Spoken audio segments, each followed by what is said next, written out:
अरे वही 5 लाख नौकरियां अब बोल रहे देंगे।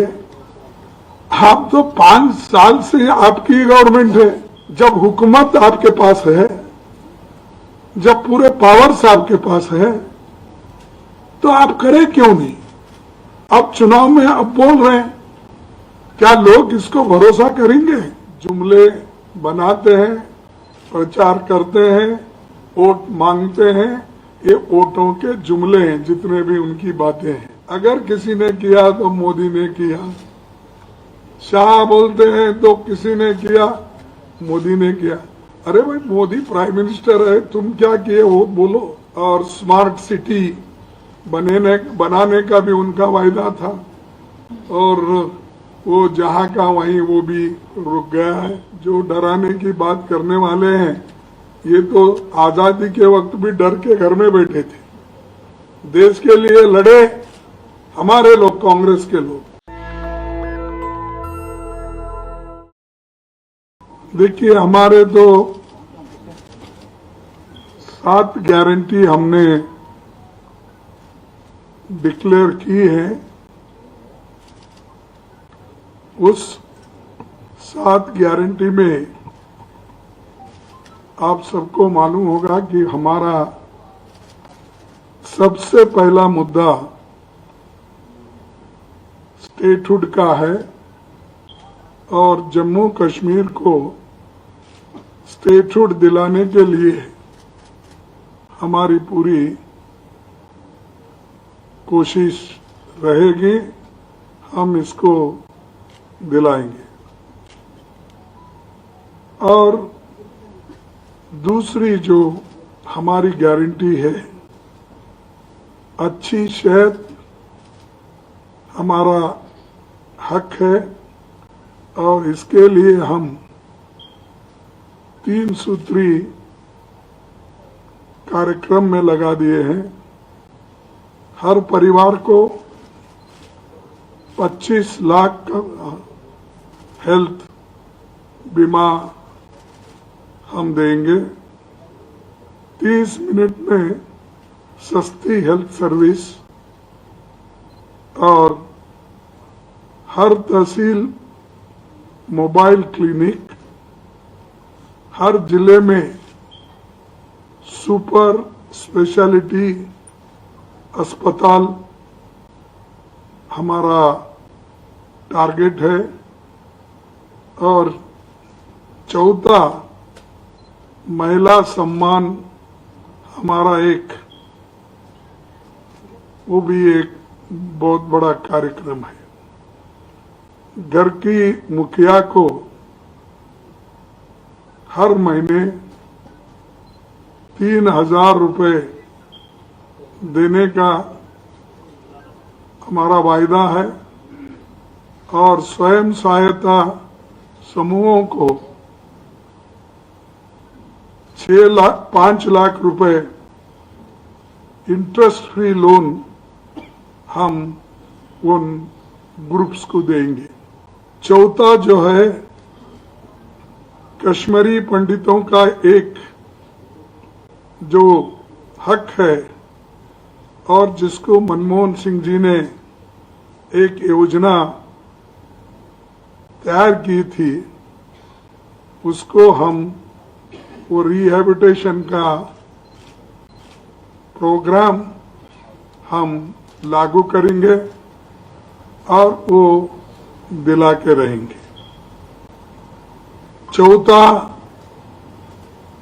पांचवा ओबीसी का हक, संविधान के तहत पिछड़े वर्ग को पूरा हक मिलेगा, और जातीय जनगणना जो हम पूरे देश में इसके लिए लोकसभा चुनाव में वायदे किए थे, वो यहाँ पर भी ओबीसी का एक जो हक है, और लोगों के कल्याण के लिए ये जरूरी है।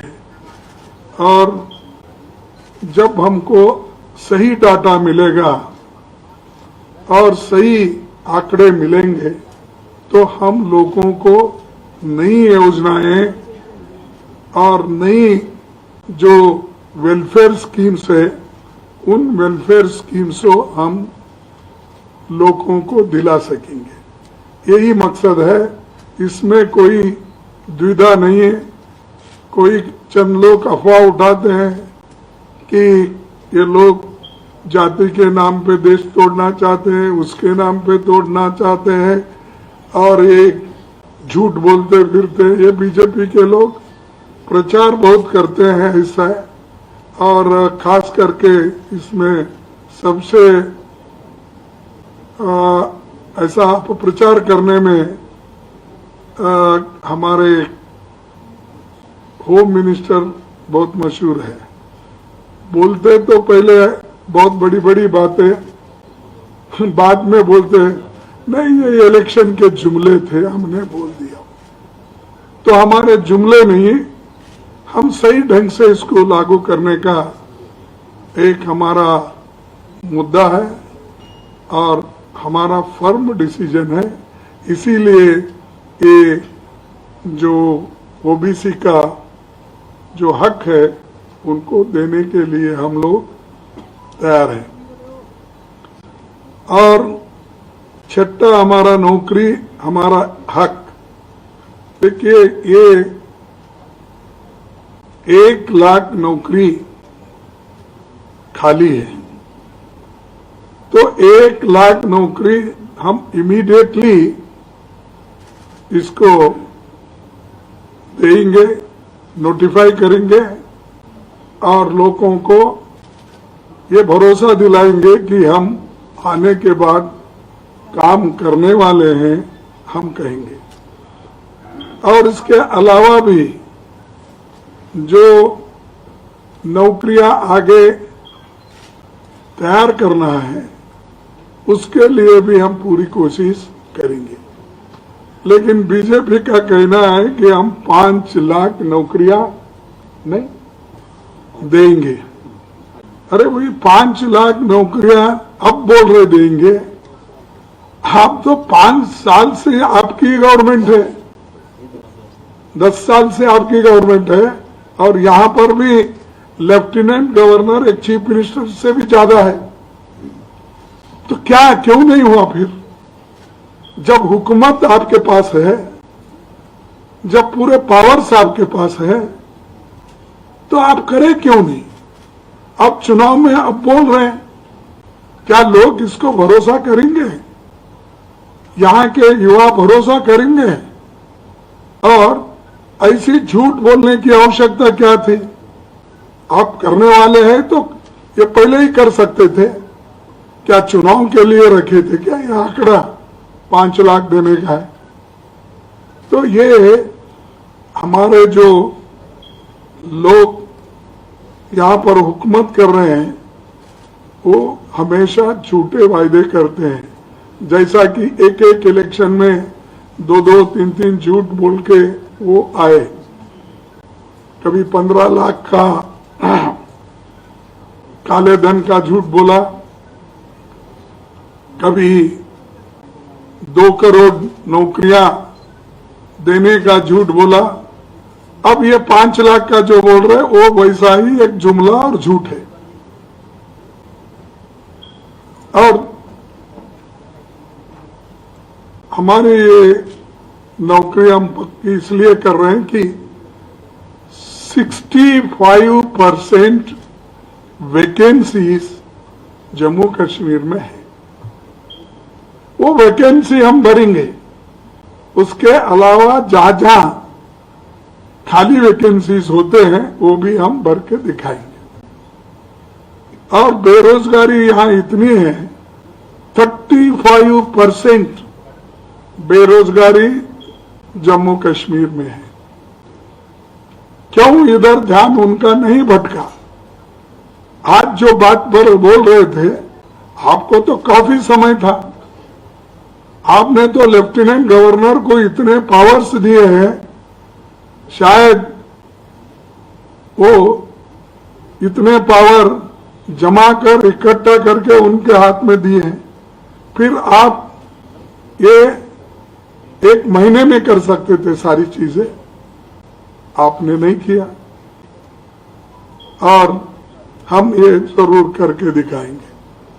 हमारा अनाज हमारा हक है, ये 7वीं गारंटी।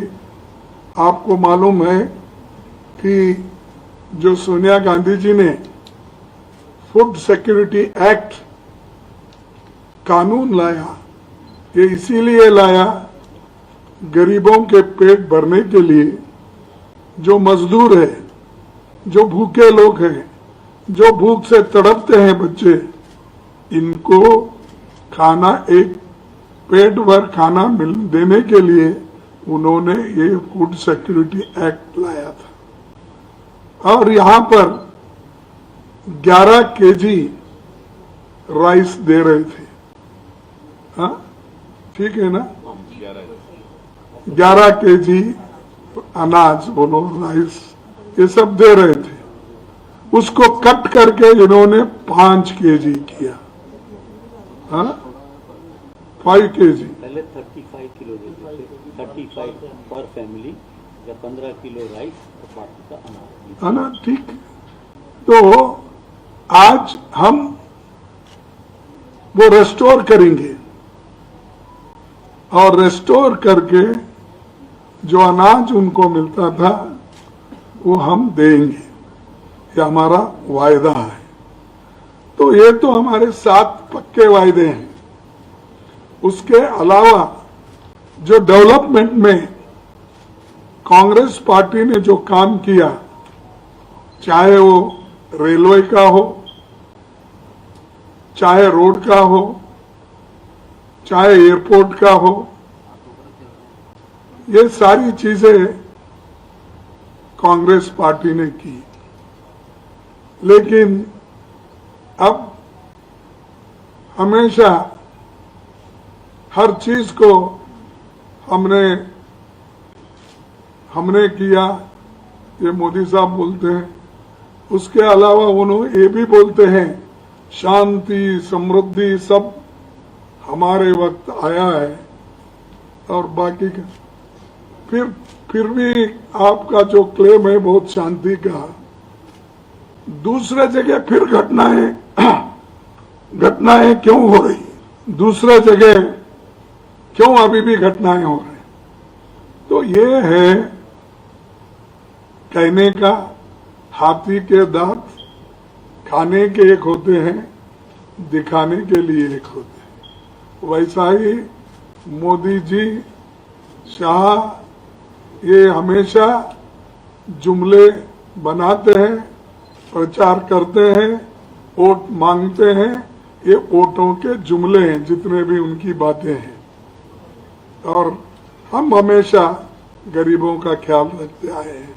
मनरेगा का योजना लो, कर्ज माफी का किसानों का योजना लो, और ये जो फूड सिक्योरिटी लो, एजुकेशन का लो, ये सारी चीजें हमने गरीबों के लिए सोच के की। ऐसा कौन सा काम आपने किया है, हमको बताइए। ये जो रेल, मैं जब रेल मंत्री था, मेरे जमाने में भी ये एक रेल यहाँ से जो हम अपने वैष्णव देवी, और एक टनल जो पीर पंजल, ये टनल उस वक्त मैं खुद आया था, मनमोहन सिंह जी आए थे।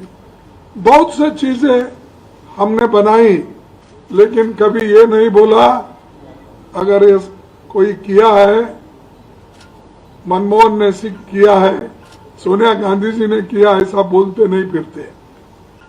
ये मोदी जी हमेशा अगर किसी ने किया तो मोदी ने किया, शाह बोलते हैं तो किसी ने किया, मोदी ने किया। अरे भाई, मोदी प्राइम मिनिस्टर है, तुम क्या किए वो बोलो।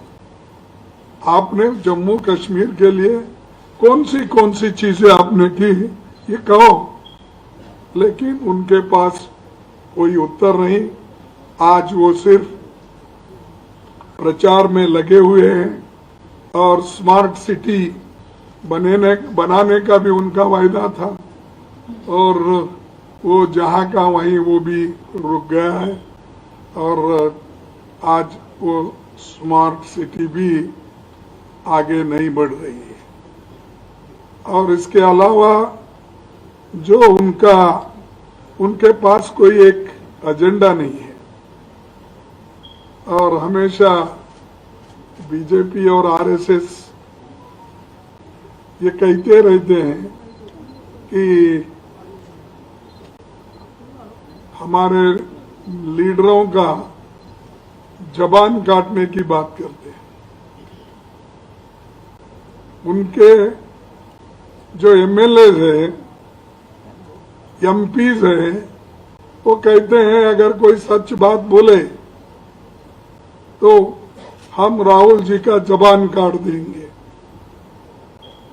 और राहुल जी का असर ऐसा हो गया जैसा उनका दादी का हुआ है। और ऐसी भड़काऊ बात करने वाले कौन है? बीजेपी और आरएसएस, उनके एमपी, उनके एमएलए। क्यों मोदी उनको बंद नहीं कर रहे? क्यों एक्शन नहीं ले रहे? क्योंकि वो आरएसएस भी डरते हैं, एमएलए से भी डरते हैं, उनके एमपी से भी डरते हैं, या नहीं तो वो प्रोत्साहित करते हैं, चलो मैं ऐसा ही बोलता हूं, आप बोलते जाओ, गालियां देते जाओ। ये उन्होंने हर तरफ एनकरेज करते जा रहे हैं और यहां तक भी राहुल जी को आतंकवादी बोला। यानी राहुल की जबान काटने की बात, राहुल जी को आतंकवादी बोलने की बात और राहुल जी को देशद्रोही बोलने की बात, ये सब कौन कर रहे हैं? बीजेपी। भड़काने की बात करते हैं। तो अगर कोई डराने की बात करता है, कांग्रेस पार्टी डरेगी नहीं। और ऐसे जो डराने की बात करने वाले हैं, ये तो आजादी के वक्त भी डर के घर में बैठे थे। देश के लिए लड़े हमारे लोग, कांग्रेस के लोग, मरे कांग्रेस के लोग। और गांधी फैमिली में इतने लोग अपनी कुर्बानी दिए, आपके पास कोई है ऐसा देश के लिए? एक कुर्बानी देकर बहुत बहादुरी देश के लिए दिखाया। यहाँ महात्मा गांधी जी राष्ट्रपिता, उन्होंने जान दी देश के एकता के लिए, देश के अखंडता के लिए, देश के भलाई के लिए। इंदिरा गांधी जी ने अपनी जान दी देश में एक ही रहना, ये उनका ये था। फिर उसके बाद राजीव गांधी जी ने अपनी जान दी। अरे इतने लोग कुर्बान करने वाले कांग्रेस में हैं, अभी भी फिर उनके खानदान को बार बार ये कहते हैं इसकी जीभ काटो, ये टेररिस्ट है, फलाना है। तो ये बात चलेगी नहीं और हम इसको बर्दाश्त करने वाले नहीं। हम हर जगह इसके खिलाफ एजिटेशन करेंगे, लोगों को बताएंगे कितनी गंदी दिमाग इनकी है, कितना ये इनके पास कैसा एक दुश्मनी की और एक विषभरित इनकी सोच है। तो इसलिए भाइयों, इन लोगों को तो हटाना जरूरी है और हमारे जम्मू कश्मीर को भी बचाना ये हमारे लिए सबसे बड़ा है। और हम जब आएंगे तो ये जो 10-10 घंटे बिजली जा रही, इसके बारे में जरूर हम उनकी मुश्किलात को दूर करेंगे। युवाओं का जो युवा पीढ़ी की मुश्किलात है उसको दूर करेंगे। और जम्मू कश्मीर ये हमेशा पहले ये रहता था कि तब 6 महीने या 4 महीने यहाँ पर, दरबार में हाँ सॉरी, दरबार मुंह चलता था। दरबार मुंह में, जम्मू में और कश्मीर में, फिर उसको हम वो चालू करेंगे, क्योंकि यहाँ रहना भी उतना ही इम्पोर्टेंट है, वहाँ रहना भी इम्पोर्टेंट इसलिए है कि एक तो इकोनॉमिक प्रॉस्पेरिटी, मूवमेंट और लोगों को आना जाना और बहुत सुलभ होता है। इसीलिए ये काम भी हम कर रहे हैं, करेंगे, और इस सब को बहुत बड़ा हम। नेशनल दस्तक की आपसे गुजारिश है कि अगर इसको बचाना चाहते हैं तो नेशनल दस्तक को सब्सक्राइब करने के लिए रेड कलर के सब्सक्राइब बटन को दबाएं, फिर बेल आइकन की घंटी दबाएं। नेशनल दस्तक को बचाने के लिए बहुत जरूरी है कि हर खबर को शेयर करें, लाइक करें, कमेंट जरूर करें।